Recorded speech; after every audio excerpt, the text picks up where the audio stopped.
Então, eu começo.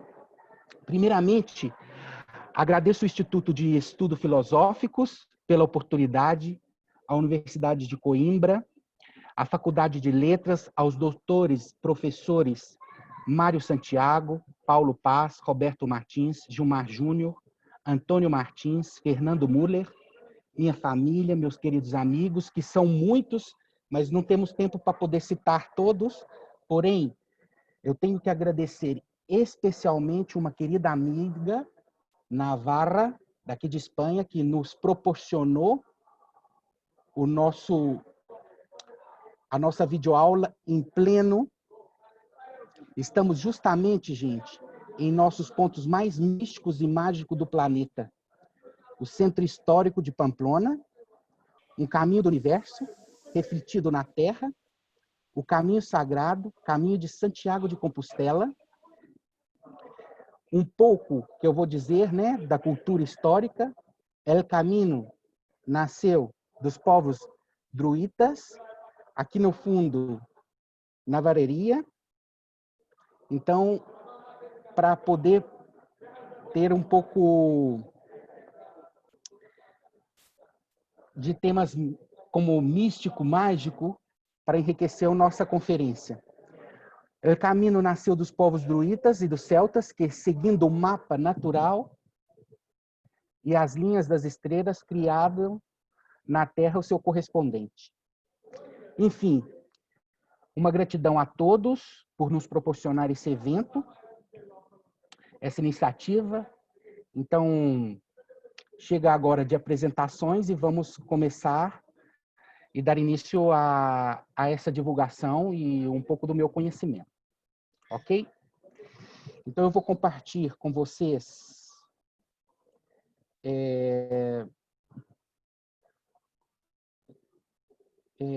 para compartilhar, Roberto, uma apresentação em PowerPoint. Eu estou tentando compartilhar e não... Agora sim, por favor. agora sim, agora sim.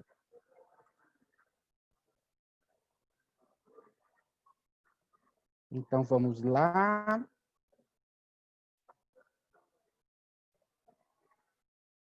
Um momento, por favor.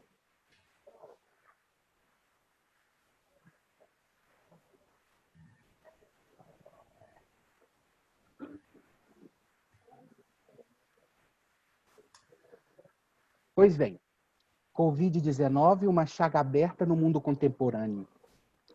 Crime ou castigo?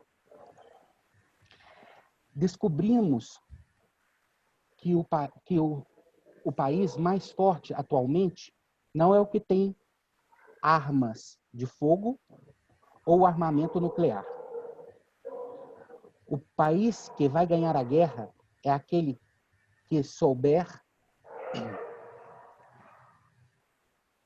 lidar com as infraestruturas de ciência e tecnologia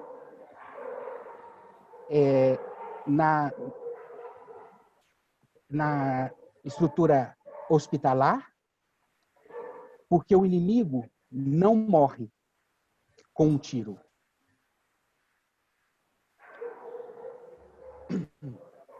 Porque ele é invisível.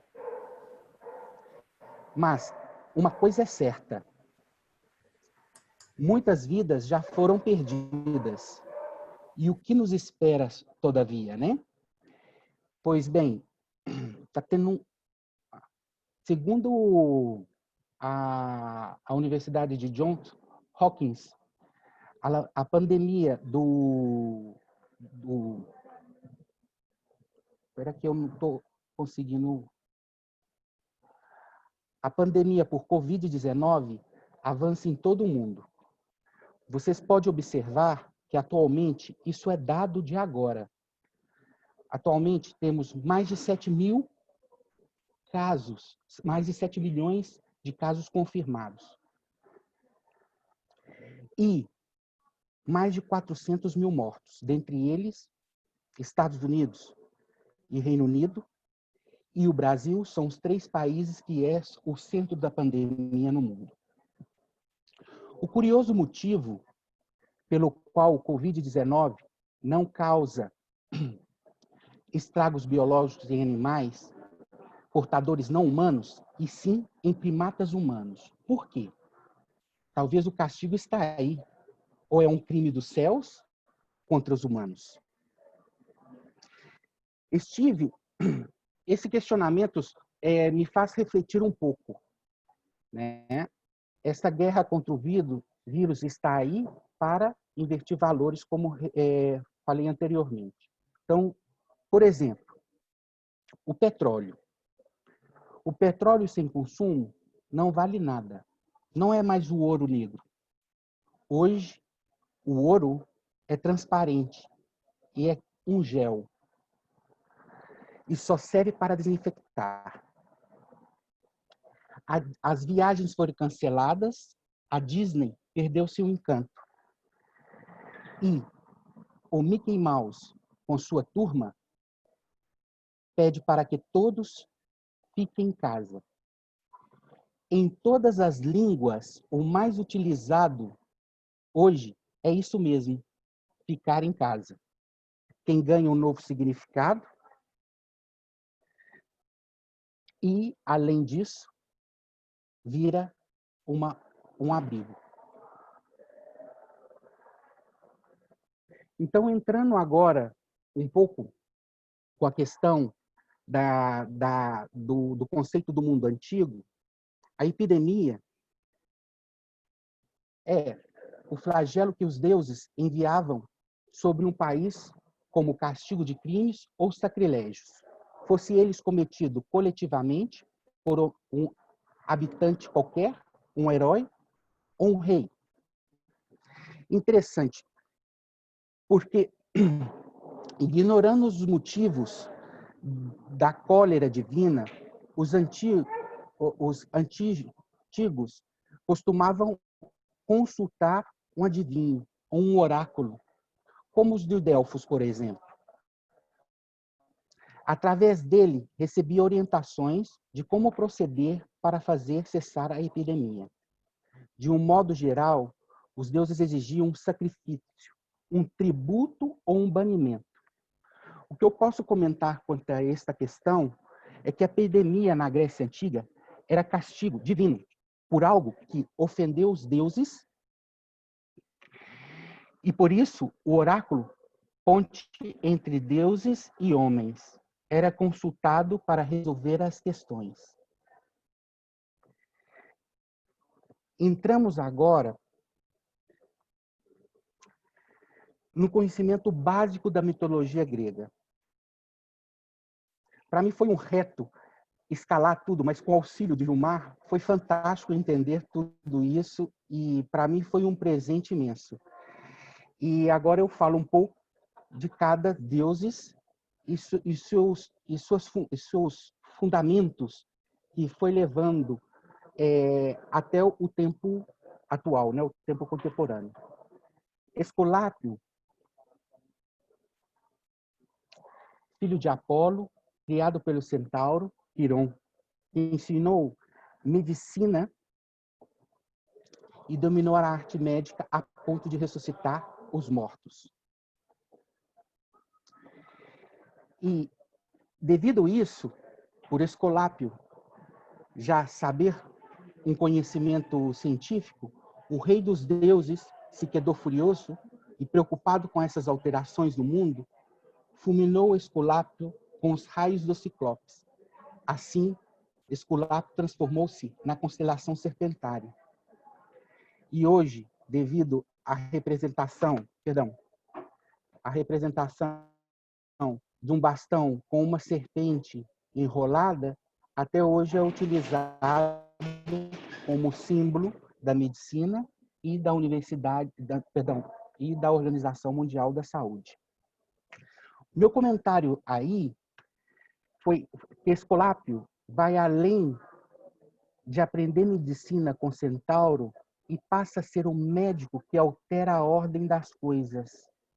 Do plano divino, ele, filho de um Deus, para o plano humano, o poder divino vai se tornando cada vez mais humano. E o que endurece o rei dos deuses porque altera a ordem do mundo e a divindade é cada vez mais substituída pelo conhecimento científico. Perdão.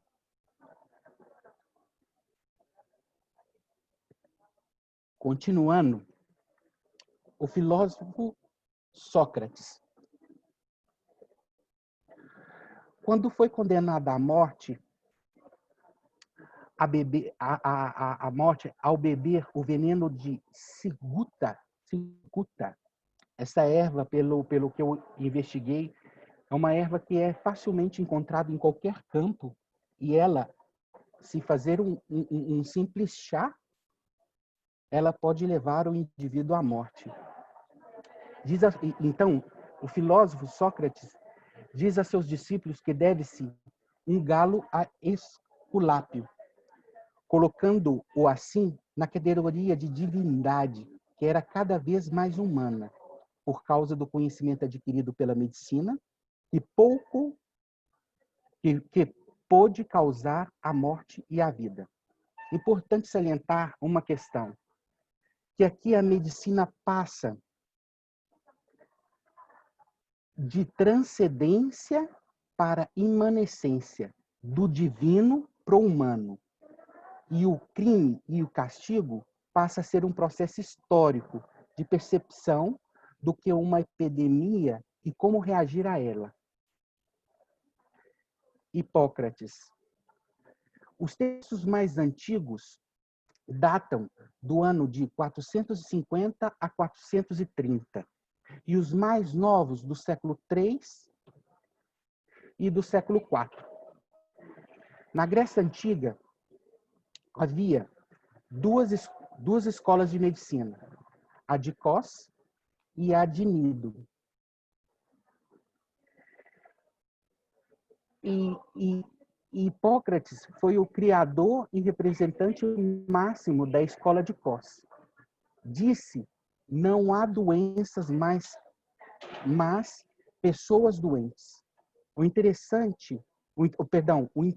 hipócratico foi além do puramente físico. Para eles, as próprias doenças não importavam, mas os doentes eram o centro de seus estudos e atividades. O interessante aí é que o método de abordagem do doente e da doença, a postura do médico, os princípios básicos de diagnósticos e tratamento, mais as bases filosóficas e éticas estabelecidas pela coleção contínua, todavia tão atuantes hoje quanto há 2000 anos. Isso é fantástico. Meu comentário vai o que é importante salientar de Hipócrates é considerado o pai da medicina, porque com ele a perspectiva de crime e castigo divino começa a desaparecer. A doença é vista e tratada como um fenômeno natural que não depende da esfera divina. Já não é um crime, nem castigo dos deuses. E não é necessário o conselho deles para curar uma pessoa. É preciso apenas conhecimento médico e com seus padrões e procedimentos. Aí damos um salto agora para a Idade Média. Meu comentário na Idade Média, com o advento da religião e o acesso restrito ao conhecimento público, a ideia de castigo divino por crime cometido contra a Igreja e contra Deus retoma em parte a ideia antiga de que epidemias possuem origem divina. A ideia da purificação e a autoflagelação do corpo seria uma forma de purgar-se o pecado contra Deus e assim purificar-se pelo perdão divino. Então, me faz levar um conhecimento que eu tenho no mundo da biologia, que eu os conto para todos vocês, que é um conto histórico, um conto fabuloso e, ao mesmo tempo, terrorífico. A história leva que a bactéria Yersinia pestis, que produz a peste bubônica no século alcançou seu ponto máximo entre 1347 e 1353. Esta bactéria era transmitida pela pulga dos ratos e produzia nos humanos manchas negras, vultos, devidas a inflamações dos gânglios linfáticos. Olha, pessoal, o curioso disso tudo, que é uma história verídica, que naquela época os recursos eram muito limitados. Mas o fato cruel do patógeno era devido aos horríveis sintomas que produzia a bactéria no organismo humano. Não seja as pessoas enfermas eliminavam sangue ao tossir, manchas negras procedentes das hemorragias internas e ruptura das pústulas inflamadas seguida por odores insuportáveis. O que é interessante nesse ponto, que o médico da peste, esse traje à nossa direita, que era um traje típico, ele andava e, com a máscara, com formato de bico de pato, colocavam ervas aromáticas para conseguir lidar com os doentes, porque por devido aos odores das pústulas, por devido à enfermidade. E também por se proteger. Mas isso era completamente fora da questão de proteger, porque a bactéria ela vem por devido à picada da pulga. Então vamos lá que eu explico um pouco. Sem embargo, né, as pessoas daquela época diziam que era um castigo divino. Enfim, muita gente dizia que necessitaria pedir perdão a Deus e se purificar dos pecados. Com esse pensamento, pessoas saudáveis saíam pelas ruas de Europa e davam chicotadas nas costas de si mesmas e se autoflagelavam, com o intuito de serem perdoadas. Esse acontecimento proporcionou que a pulga obtinha alimento de fácil acesso. Para elas poder seguir seu ciclo de vida, por o simples fato de muitas pessoas deixarem vestígio de sangue em seu meio. É uma história fabulosa. As pulgas não picavam mais os roedores, eram mais fáceis para ela terem um alimento hospedando nos humanos, e assim o contágio por bacilo de Jersey eram mais efetivos. Foram mais de 25 milhões falecidos naquela época. Muito curioso. E um simples fato de pedir perdão a Deus foi uma das pandemias no final da Idade Média muito importante. E saltamos a tempos modernos e contemporâneos. Quando deparamos com um desafio infeccioso como foi a gripe espanhola em 1918, inusitada gravidade, estima que o número de mortos esteja entre 17 milhões e 50 milhões. E possivelmente até 100 milhões, tornando-se uma das epidemias mais mortais da história da humanidade. E a sua origem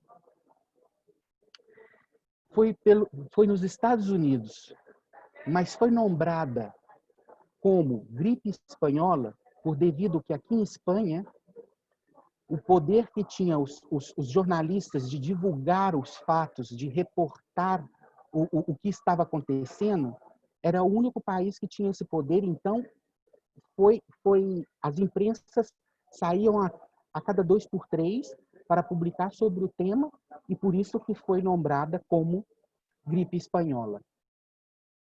O meu comentário aqui, que já está consolidado a ideia,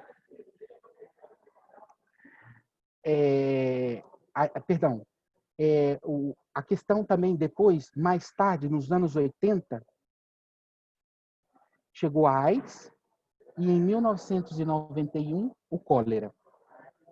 Eram todos patógenos novos, não tínhamos ideia nenhuma e causou um alvoroço grandíssimo em toda a população. E hoje não nos vem o pânico, porque já conhecemos, estudamos e pesquisamos sobre o tema. Umas já erradicadas e outras com uma certa vigilância e controle. O meu comentário aqui é que já está consolidada a ideia de que a doença não é um crime ou um castigo divino, ou menos, o foco que implica o tratamento da doença não é de cunho religioso, e sim médico-científico. A medicina, novamente, está nas mãos humanas, com todos os seus procedimentos, e a epidemia se dá no início do fim da Primeira Guerra Mundial, o que acelera o avanço da medicina posterior, com a descoberta de novas técnicas. Então, no tempo de hoje, atualmente, né, vamos dizer, o Covid-19, que é a pandemia atual, é crime ou um castigo? É interessante ressaltar que o grande personagem, que é o coronavírus, hoje, nunca na história um patógeno teve tanta repercussão na mídia e gerou inúmeros fake news, sátiras, vídeos e artigos de pesquisa em tempo recorde. Vou mostrar para vocês uma questão que é o que a gente tem acesso ao que é publicado cientificamente no mundo da medicina e da biologia. Então, estamos agora uma cópia do que é essa manhã para ter atualizado, né, da Biblioteca Nacional de Medicina dos Estados Unidos. Vocês podem observar que no ano de 2019 havia apenas 14 produções sobre Covid-19. Sem embargo, no ano de 2020, atual, 19.315 resultados. É incrível o tanto que a ciência nunca avançou tanto. Se a vacina sair em menos de um ano, isso é um milagre dos deuses e, ademais, um avanço tecnológico fabuloso. Enfim, o coronavírus, perdão,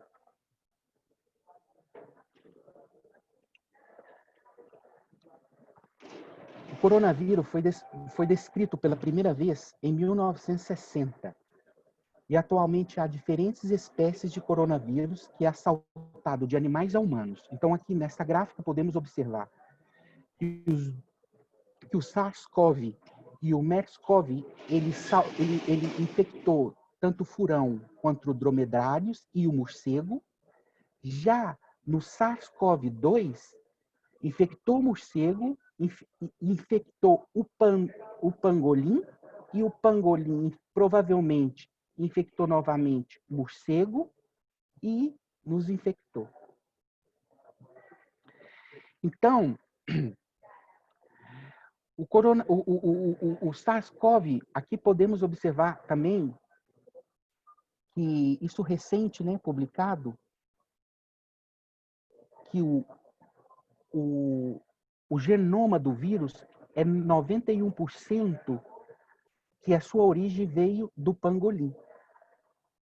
Então, é necessário que essa mutação é necessária para ocorrer, é que tem que ir aos animais e logo infectar os humanos. E uma coisa interessante é que, ou seja, isso nos dá que essa pandemia que estamos vivendo é uma zoonose. Então, o SARS-CoV é um inimigo incrivelmente astuto, causador da brutal doença Covid-19.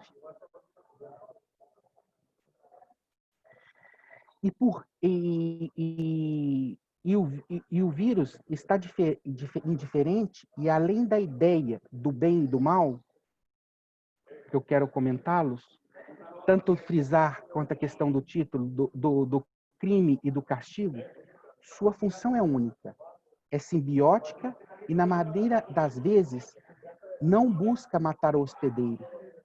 É um vilão sem querer sê-lo. Eu observo isso.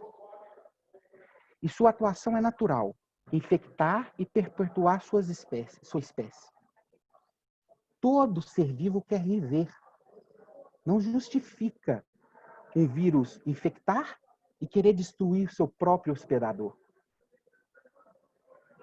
O problema-chave é o nosso organismo, porque o vírus, a gente não morre pelo vírus, a gente morre pela resposta imunológica que temos.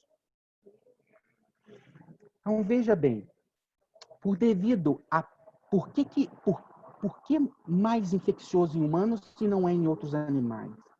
É por apenas 2 pequenas alterações genéticas que permitiram à espécie humana infectar-se melhor por SARS-CoV-2. Isso estamos comparando com os outros animais. Então, nesse artigo científico, podemos observar que o primeiro é o receptor AC2. Esse receptor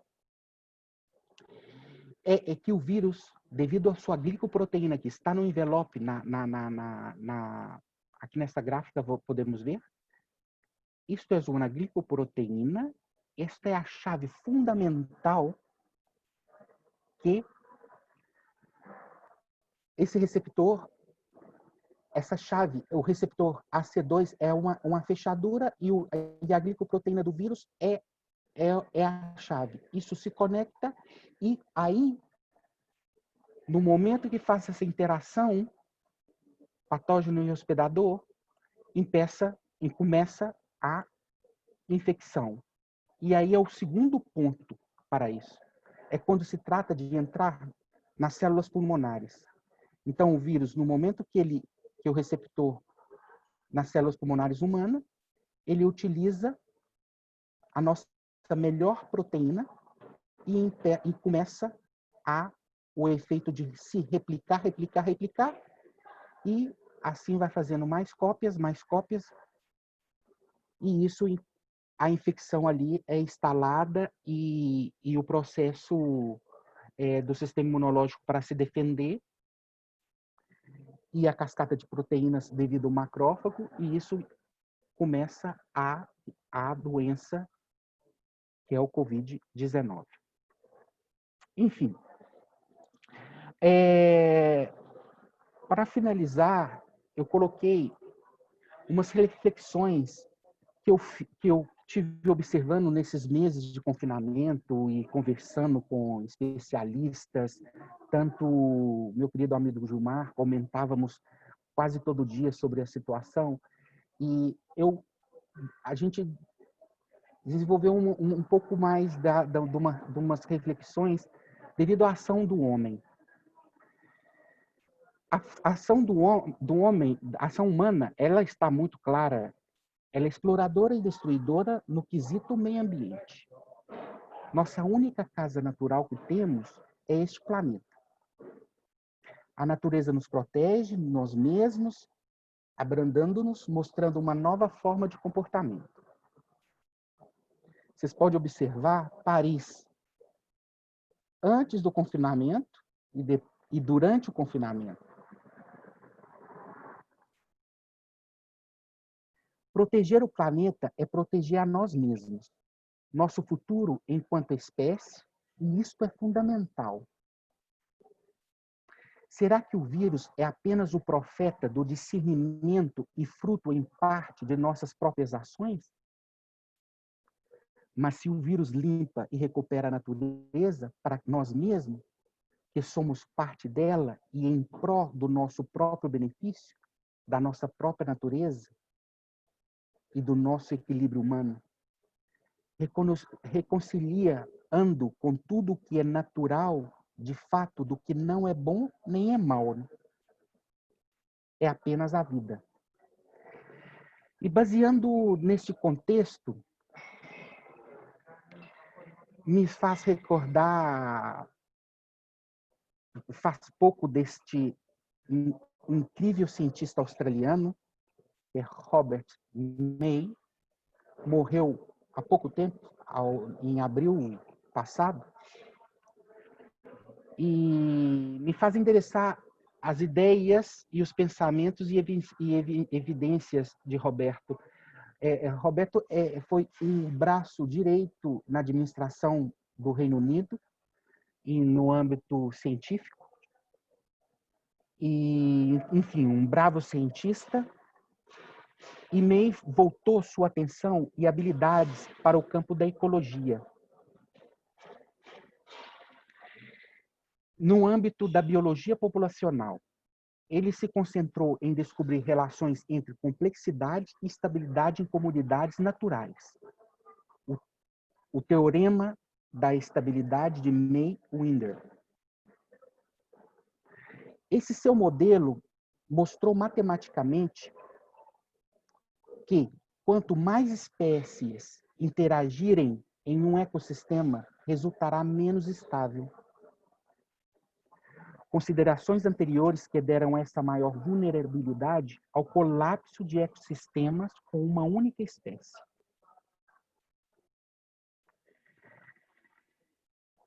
May foi considerado o pai da teoria do caos. Então, falando um pouco dessa teoria do caos, é o que que ultimamente observei nesses últimos anos. Estávamos vivendo um caos. A teoria do caos explica que o resultado de algo depende de diferentes variáveis e o que é possível prever. Foi palavras de Donald Trump, porém, observando também que eu coloco essa imagem de uma pirâmide de sal iluminada com um ovo azul, o amuleto da sorte, não? Para esta conferência. Mas o que eu quero dizer, por exemplo, desse caos, é se colocamos um ovo no topo de uma pirâmide, não saberemos onde ele vai cair. Porém, depende como colocamos. Com o modelo de May, e evidências criadas e observadas, me leva a pensar que o bicho humano esgota os recursos naturais. A sociedade está a cada dia mais acelerada e os primatas humanos poucos aplicam a educação básica em sua rotina da vida cotidiana. Isto me faz recordar a minha infância. E minha avó dizia: cuidado, não faz isso não, querido. É pecado, papai do céu castiga. O planeta é vivo e algo se protege. Perdão, o planeta é vivo e auto se protege. E se invertermos valores e posições, o humano é o vírus e o anticorpo é o SARS-2, é muito forte falar isso. Isto é crime ou castigo? Enfim, e finalizando, como eu disse, e levando pelo meu lado, né, como biólogo, o planeta é vivo. A mãe natureza é uma assassina serial. Não há ninguém melhor nem mais criativo. Porém, como todo assassino serial, tem o terrível desejo de ser descoberta. Para que cometer crimes tão brilhantes se ninguém levar o crédito? Assim, que deixa migalhas, que é o mais difícil, que nos mantém uma década nas universidades. É reconhecer essas migalhas como os indícios que são. E, às vezes, o que cresce era o aspecto mais cruel e brutal do vírus, é a grande debilidade em sua armadura. E lhe fascina disfarçar essas habilidades como fortalezas. Esse texto faz 5 anos que eu tenho ele guardado e eu escutei num filme que está aqui, que é Guerra Mundial Z, perdão. E esse texto eu fiz questão de revê-lo e compartilho com vocês que, para mim, isso é fascinante e é o que nós temos que pensar também. E tudo que acontece no planeta hoje, eu vejo claramente que tudo é para o bem-estar de todo ser vivo. E nós humanos é os únicos seres vivos que atua com todos. E termino aqui essa conferência. E aqui fica o meu muito obrigado.